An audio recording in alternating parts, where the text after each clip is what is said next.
নমস্কার দর্শক, সংবাদ আবির্ভাবের বিশেষ প্রতিবেদনে আপনাদের সকলকে স্বাগত। আমরা প্রত্যেক দিনের মতন আজকেও একটি বিশেষ প্রতিবেদন আপনাদের সামনে তুলে ধরব। দর্শক, আজকের সব থেকে গুরুত্বপূর্ণ খবর হচ্ছে যেটা কলকাতা হাইকোর্টের বিচারপতি অভিজিৎ গাঙ্গুলি রীতিমতো তৃণমূল কংগ্রেসের বিরুদ্ধে বিস্ফোরক মন্তব্য করেছেন। এবং শুধু বিস্ফোরক মন্তব্য না, তিনি বলছেন যে কলকাতা হাইকোর্ট থেকে বারবার সুপ্রিম কোর্টে চলে যাওয়া হচ্ছে। সুপ্রিম কোর্টে গিয়ে তারা দাবি করছে যে কলকাতা হাইকোর্টের রায় ঠিকঠাক নয়, কলকাতা হাইকোর্টের রায় বায়াস।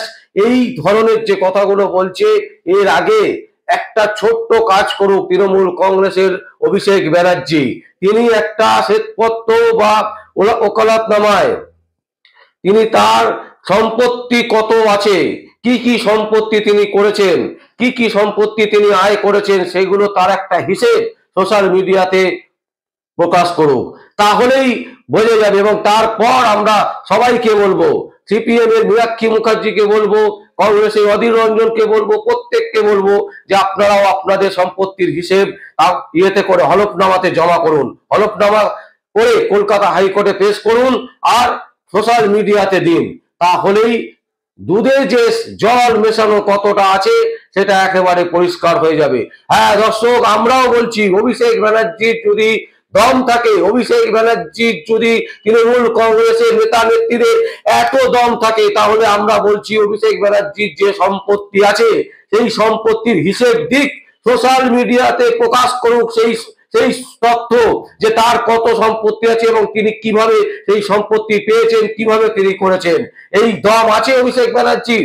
কুণাল ঘোষ আজকে যিনি হচ্ছেন তৃণমূল কংগ্রেসের মুখপাত্র, যিনি হচ্ছেন 3.5 বছরের একজন জেল খাটা আসামি, যার নামটা বলতে গেলেই প্রথমে বলতে হয় চোর কুণাল ঘোষ, চোর কুণাল ঘোষ, চোর কুণাল ঘোষ। সেই চোর কুণাল ঘোষ বলছেন কি যে অভিজিৎ গাঙ্গুলি ভুলভাল বকছেন, সকালে একরকম বলছেন, বিকেলে আরেক রকম বলছেন, বিচারপতি অভিজিৎ গাঙ্গুলি ভুলভাল বকছেন।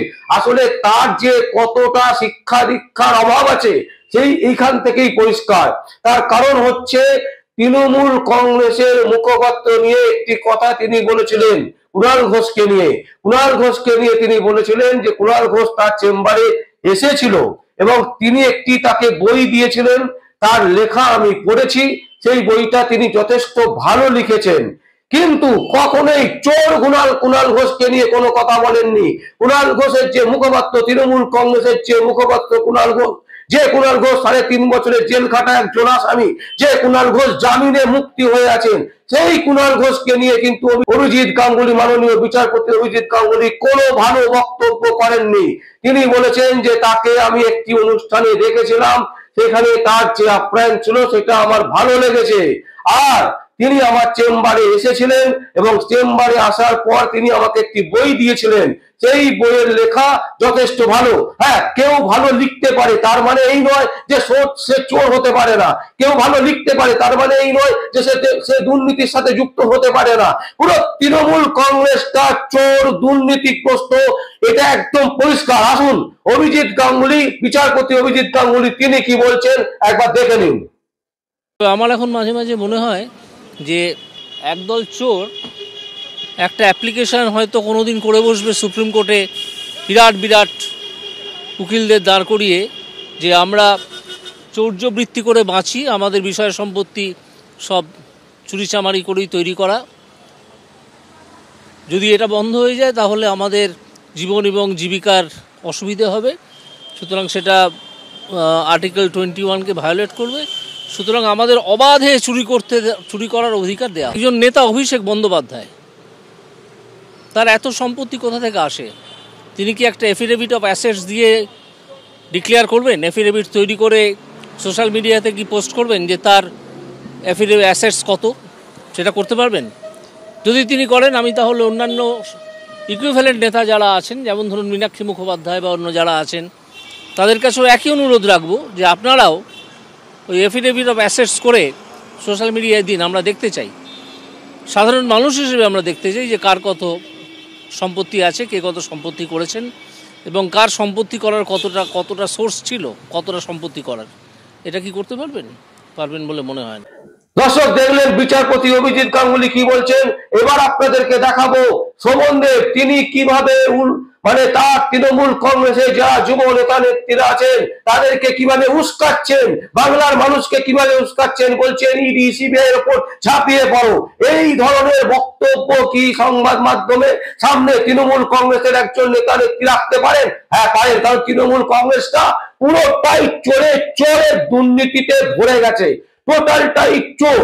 পুরো একদম মমতা ব্যানার্জি থেকে শুরু করে নিচের লেভেলে যতগুলো নেতা নেত্রীকে আপনারা টিভিতে দেখেন, যতগুলো সংবাদ মাধ্যমে আপনারা যাদেরকে দেখতে পান ডেইলি বেসিস, তারা প্রত্যেকে চোর চোর চোর। আমরা এই কথাটাই বলছি। আমরা দেখাচ্ছি শোভনদেব তিনি কি বলছেন। আজকে তৃণমূল কংগ্রেসের জেলার যারা যিনি একজন নেতা, তৃণমূল কংগ্রেসের মমতা ব্যানার্জির খুব কাছের মানুষ, সেই কাছের মানুষ উস্কাচ্ছেন, মমতা ব্যানার্জিকে বাঁচাতে চাইছেন, অভিষেক ব্যানার্জিকে বাঁচাতে চাইছেন, কিন্তু বাঁচাতে পারবেন না শোভনদেব, বাঁচাতে পারবেন না। তৃণমূল কংগ্রেসের কোন নেতা নেত্রীর সেই দম নেই, সেই দম তো দূরের কথা প্রমাণই করতে পারবেন না যে আপনারা সৎ। আসুন শোভনদেব কি বলছে একবার দেখুন।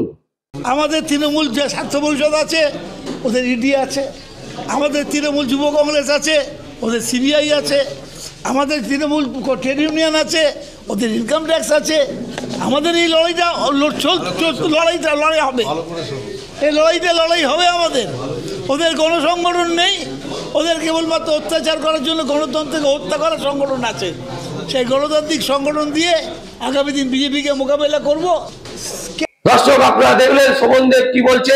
কুণাল ঘোষ বলতে চাইছে যে অভিজিৎ গাঙ্গুলি, বিচারপতি অভিজিৎ গাঙ্গুলি তার বই লেখা ভালো এটা বলেছেন মানে তাকে ভালো বলছেন না। কুণাল বাবু আপনি চোর ছিলেন, আপনি চোর আছেন, আপনার দল চৌর্যবৃত্তি করে সাধারণ মানুষের সাথে, সাধারণ মানুষের স্বার্থে ঘা দিয়েছেন, সাধারণ মানুষের টাকা অর্থ একেবারে তছনছ করে দিয়েছে। পশ্চিম বাংলাকে পুরো ভোগে পাঠিয়ে দেওয়ার মূল হচ্ছেন মমতা ব্যানার্জি এবং তার সাথে কুণাল ঘোষ, তার সাথে অভিষেক ব্যানার্জি।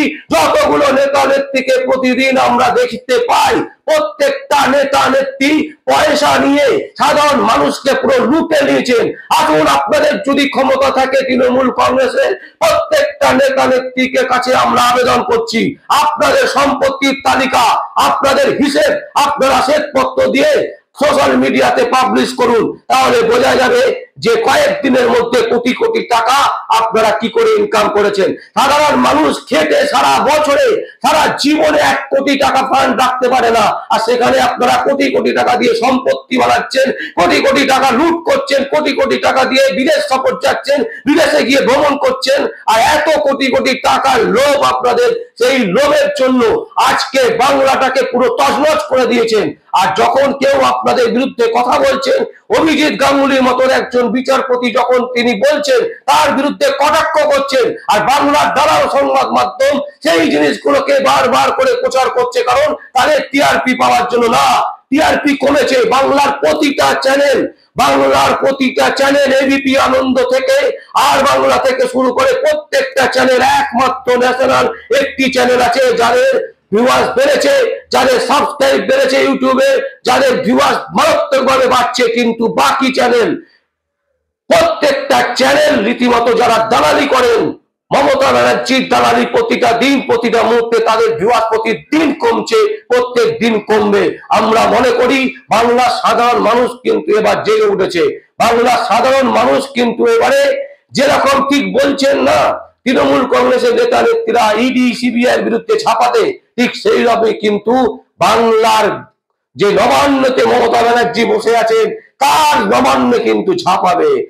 লালবাজারের বিরুদ্ধে কিন্তু, প্রশাসনের বিরুদ্ধে কিন্তু বাংলার মানুষ এবারে অস্ত্র তুলে নেবে। শুধু অস্ত্র নয়, যেখানে যা পারবে সেটা নিয়ে কিন্তু কেলাকেলি শুরু করবে।